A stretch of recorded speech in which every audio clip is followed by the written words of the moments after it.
Hello there, welcome to NTV English News Bulletin. I am Bhavana Casey. In the beginning, we have the headlines.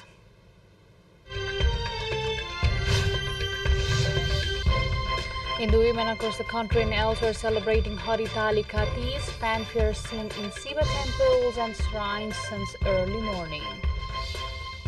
Prime Minister Dahal busy in various engagements in the US on the sidelines of UNGA, says Nepali citizens living abroad will be providing opportunity to exercise franchise. At least 20 killed in South Africa after a major road accident in the northern province of Limpopo, victims believed to be minors.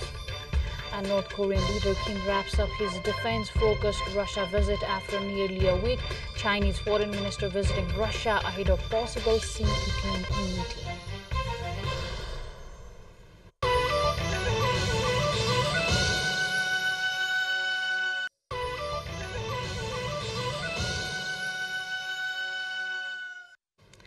Welcome again.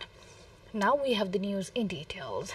The Festival of Tees, a big festival observed by Nepali Hindu women, is being celebrated today in a grand manner, wishing for the prosperous life and perpetual luck throughout the country today. As per the tradition, women on this third day or the dark half of the lunar month that falls in the Nepali month of Vatra observe fasting and wish for prosperous life while observing the Tees festival. The Tees festival is also celebrated as Haritalika. All the Hindu Nepali women offer prayers and worships at Pashupatinath temple or other temples of Lord Shiva in the other parts of the country.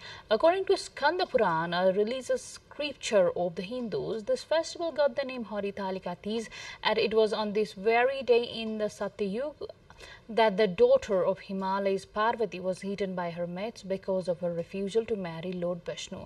A day before Tees and the night of the second day of the fortnight in the month of Vadra, women enjoy a variety of delicious dishes known as at their parental home, where they are specially invited for this purpose.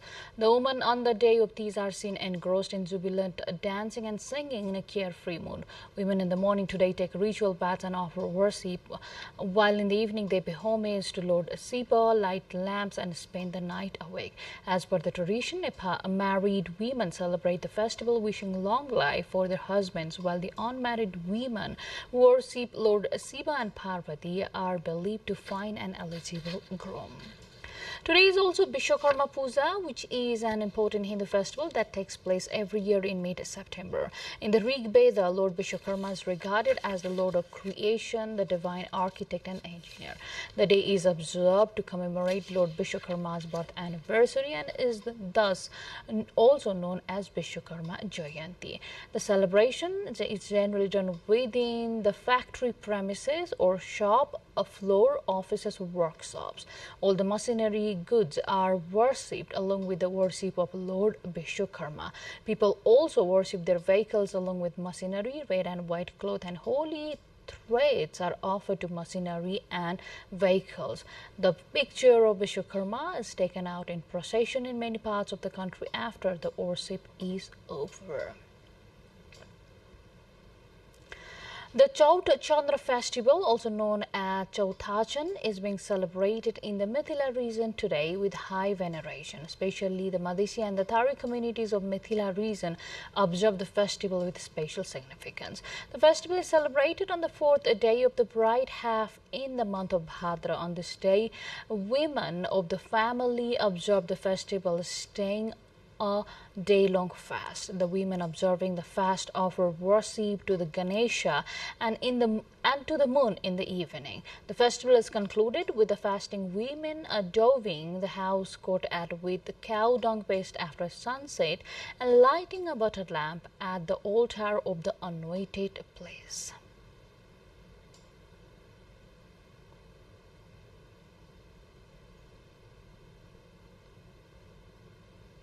With this update, time to go for a short break, but still to come we have.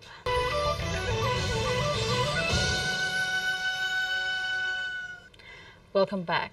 Now we have more updates. Prime Minister Pushpa Kamal Dahal is engaged in various bilateral meetings on the sidelines of the 78th UN General Assembly.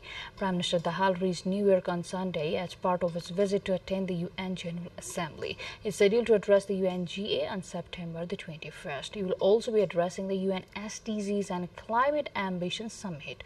Meanwhile, the Prime Minister had said that Nepali citizens living outside the country for various reasons will be provided the opportunity to vote in general elections. In a meeting with Nepali media persons in New York on Sunday, the Prime Minister said that the Election Commission has been instructed for making arrangements for ensuring the voting rights of Nepali citizens living abroad. Prime Minister Dahal said that no Nepali citizens will be deprived of the voting right. On a different note, Prime Minister Dahal said that the government is ready to take the required measures for corruption control and maintaining good governance. Earlier, Prime Minister Dahal held a meeting with the Secretary General of the United Nations, Antonio Guterres. Prime Minister Dahal and Secretary General Guterres met at the United Nations headquarters in New York as part of his diplomatic engagements during the UNGA. Prime Minister Dahal, taking to his Twitter handle, said discussions on different issues including Nepal's peace process, peacekeeping, climate change, SDGs, LDCs and development financing were discussed. Foreign Minister N.P. South, who is in New York to participate in the United Nations General Assembly, held a meeting with the UN Under Secretary General for Politics and Peacekeeping Affairs, Rosemary DiCarlo. During the meeting held on Sunday, they discussed matters related to peace and security. Various other initiatives to be taken for the establishment of peace were also discussed, according to Permanent Mission of Nepali to the United Nations. Meanwhile, Foreign Minister South has appealed to the developed countries to give developing countries a leading role in addressing the effects of climate change. Addressing a program organized by the Parliamentarians Network for Fossil Fuel-Free Future in New York on Sunday, he called for the coordinated efforts in view of the seriousness of the situation and to create an action plan for the future generation. Addressing the program as a keynote speaker in the capacity of the chair of the Global Coordination Bureau of the Least Developed Countries, Minister South talked about the procedural strategies for the displacement of fossil fuel. More updates lined up on the other side, but before that, let's have the highlights first.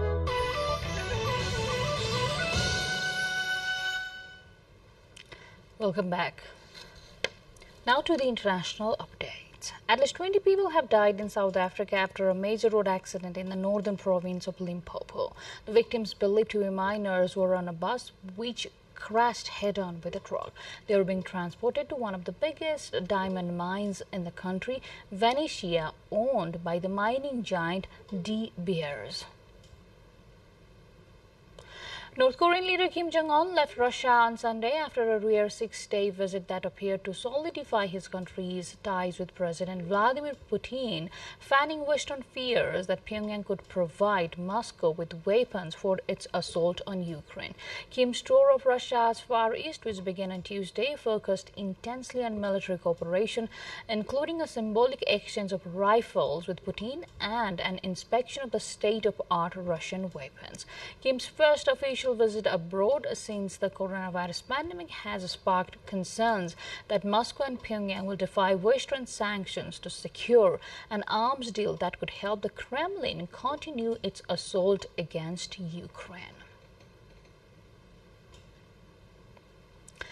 China's top diplomat Wang Yi is beginning a 4-day trip to Russia today, during which both countries are expected to place a deeper mutual political trust, readying for a possible landmark visit by President Vladimir Putin to Beijing in October.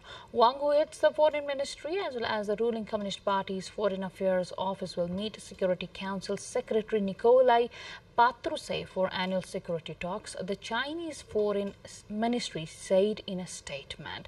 Wang is expected to lay the groundwork for Putin's visit to the Chinese capital for the Third Belt and Road Forum after an invitation by President Xi Jinping during a high-profile visit to Moscow in March. More updates lined up on the other side, but before that, let's have the highlights first.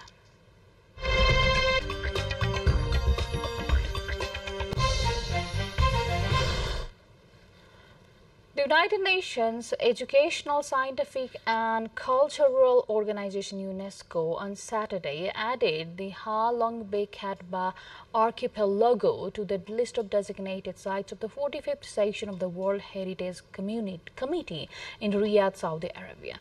This natural formation is considered a geological museum in Asia, possessing a rich diversity of island and ocean ecosystems.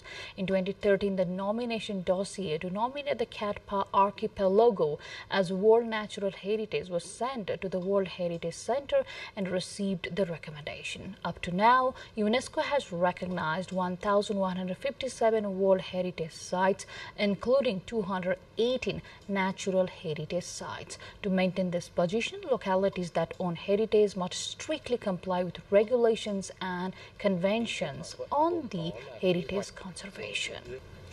With this update, we come to the end of this English News Bulletin. But before we say goodbye, let's have a quick reminder of the major stories.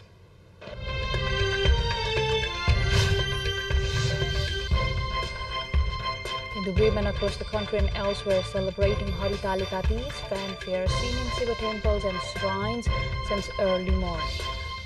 Prime Minister Dahal, busy in various engagements in the U.S. on the sidelines of UNGA, says Nepali citizens living abroad will be provided opportunity to exercise franchise. At least 20 killed in South Africa after a major road accident in the northern province of Limpopo, victims believed to be minors. North Korean leader Kim wraps up his defense-focused Russia visit after nearly a week. Chinese foreign minister visiting Russia ahead of possible Xi Putin meeting. That's all we have in this edition of English News Bulletin. We'll see you again with next round of English Bulletin at 6 in the evening. Till then, have a great time ahead and stay tuned with us to catch the latest news updates and other programs. Namaste.